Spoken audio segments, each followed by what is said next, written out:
On behalf of the chairman, Senator McCaskill. Thank you very much.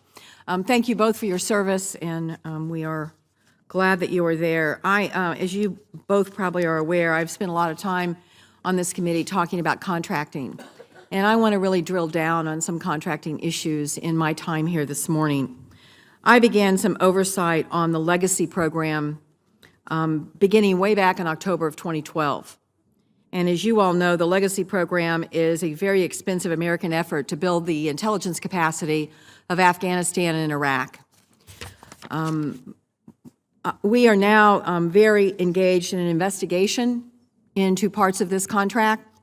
I have sent a lengthy letter in August of last year to Secretary Mattis requesting a lot of information. Through both SIGAR and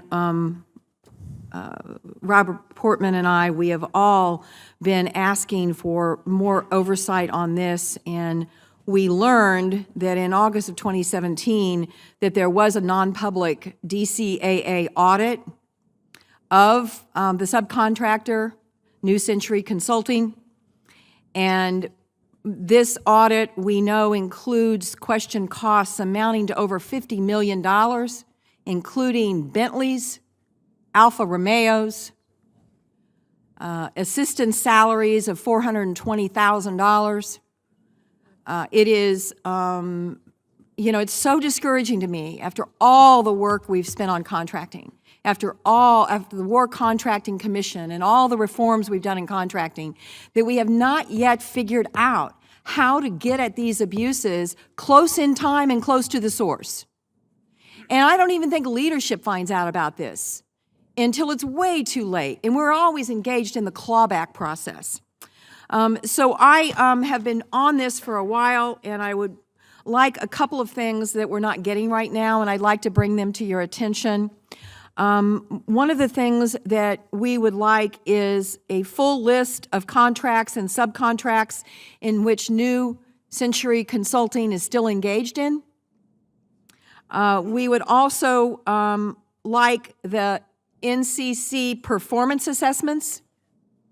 Now, we're being told we can't get the audit because the audit agency is worried that if they publicly disclose some of the audits, that would discourage contractors in the future because their financial information would become public.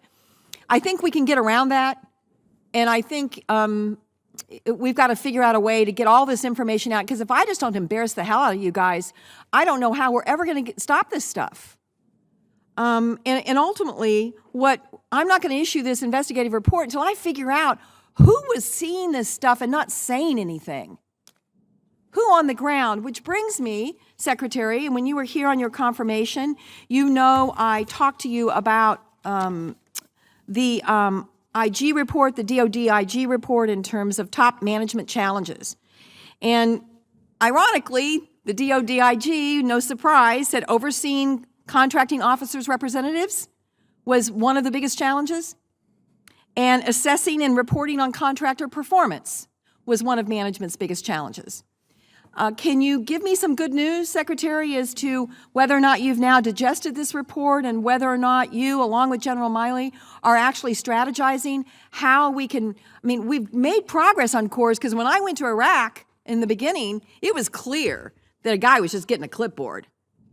All that stuff with log cap and all of the abuses with the cost plus, that was really sitting at the feet of a very ineffective Corps training and assessment program. And when those are the contracting representatives that are right there on the ground, that see what's going on. So give me some good news about how you view this problem, and please tell me that a senator 20 years from now is not going to be sitting here and going, how in the world are taxpayers paying for Alfa Romeos and Bentleys? Yes, ma'am. You're correct. After you raised the issue with regard to the contracting with regard to aviation, I think it was 2,000 separate contracts amongst hundreds of contractors for hundreds of millions of dollars, and in many cases for the same parts at different prices.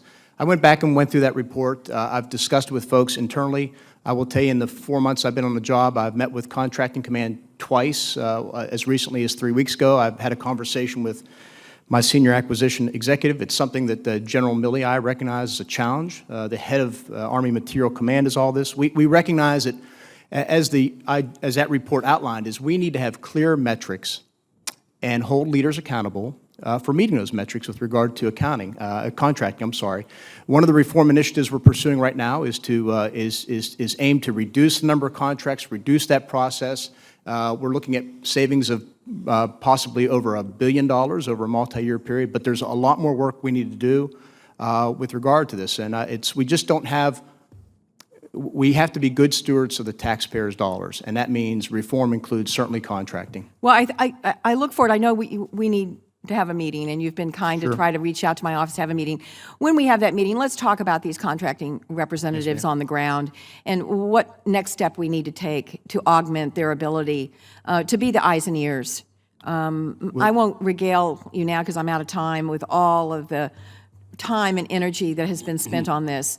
And in general, if you could help get this information that I've asked for, I would really appreciate it. We'll get you the information. Thank you so much. What you're describing is unacceptable. Smacks of corruption and criminal activity. It's unacceptable, and the people are going to be held accountable. And by the way, we keep doing business with them. This goes all the way back to the alcohol and the parties. We owe you answers. All right. Yeah. I would just add briefly, I had a good meeting with the head of GAO a couple weeks ago to talk about a number of issues, past reports along the same lines you raised, and we made a commitment to work together to, for them to help us look at issues and solve them. So.